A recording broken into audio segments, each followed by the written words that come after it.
Ladies and gentlemen, esteemed members of the press, and fellow Americans, the tides of history are not turned by the meek, nor is the status quo dismantled by those who seek comfort in its embrace.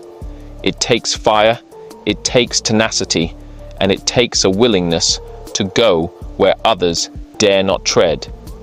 And in the heart of Washington, D.C., a young woman has done just that. Karoline Leavitt, a name that sends shockwaves through the corridors of legacy media. A woman who, at just 27 years old, has seized the microphone of the most powerful press room in the world, and, in doing so, has left the media establishment gasping for breath.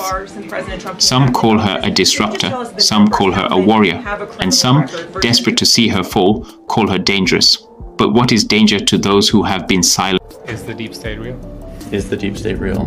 Built on its own infallibility. Is the deep state real? Caroline Leavitt has owned the status quo, bent the narrative to its knees, is he suggesting the American people to see what was once hidden behind the polished veneer of legacy media control.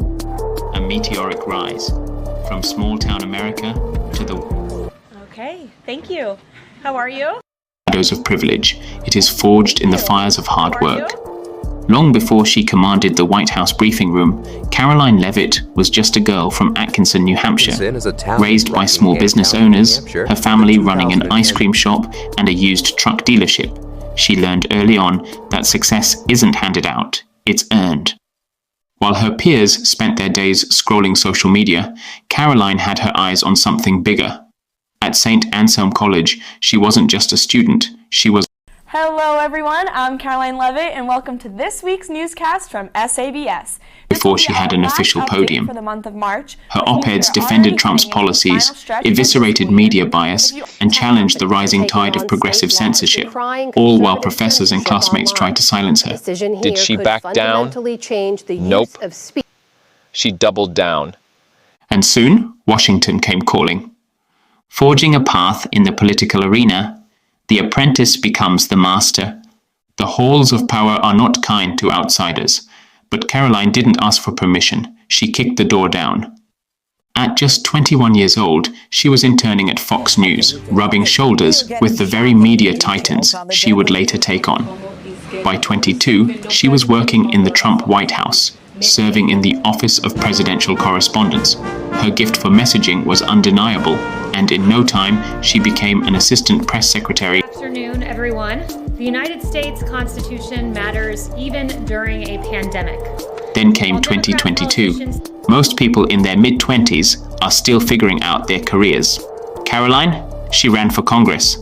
New Hampshire's 1st congressional district became a battlefield, and she was the general. She took the fight to Democratic incumbent Chris Pappas, standing firm on conservative values, defending election integrity, and calling out the media's blatant bias at every turn. She didn't win, but she didn't lose either. She won the war of attention, securing a national platform and proving that she wasn't just another political hopeful, she was a movement in the making. Redefining the role of press secretary, a revolution in real time. Tradition says the White House press secretary should play nice with the media, but Karoline Leavitt isn't here for tradition. She's here for the truth.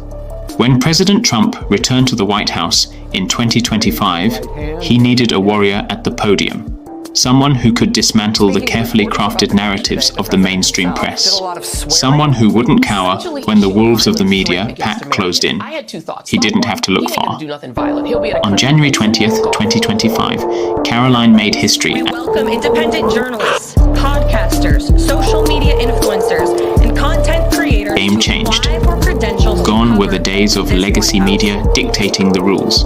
Gone was the time when CNN, MSNBC, and the New York Times could spin their narratives without pushback. Karoline set the rules of engagement. Truth over spin. Facts over fear-mongering. Accountability over propaganda. But she didn't just combat the media. She expanded the battlefield. In a move that sent shockwaves through Washington, she invited independent journalists, outlets. We welcome independent journalists, podcasters, social media influencers, and content creators to apply for credentials to time in decades. The people, not the press, had a direct line to the truth. challenging the legacy media, owning the narrative, one briefing at a time. For years, the media has operated like an untouchable empire, scripting the news, burying stories, and silencing dissenters. Then came Karoline Leavitt. From day one, she declared war on misinformation. She called out CNN for their fabricated reporting on the administration's policies. She eviscerated the Washington Post when they twisted economic data to fit their anti-Trump narrative. She put the New York Times on blast, exposing their selective outrage and deliberate bias. The press called her combative, evasive, and hostile. Translation? They couldn't control her. And while they fumed, millions of Americans cheered. Controversies and criticisms, the firestorm she refused to fear. A disruptor without enemies is no disruptor at all, and Karoline has plenty. The first firestorm came in her inaugural press briefing, when she declared that sanity...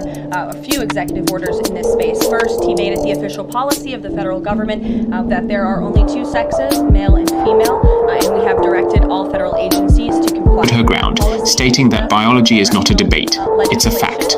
Then came the federal funding battle. Spending money on $1.5 million to advance DEI in Serbia's workplaces, $70,000 for a production of a DEI musical in Ireland, $47,000 for a transgender opera in Colombia. Indoctrination, she fired back. And let's not forget the campaign finance accusations. Reports claimed that during her congressional run, she failed to disclose key debts and accepted excessive contributions. The media went on a feeding frenzy. But Karoline? She laughed it off.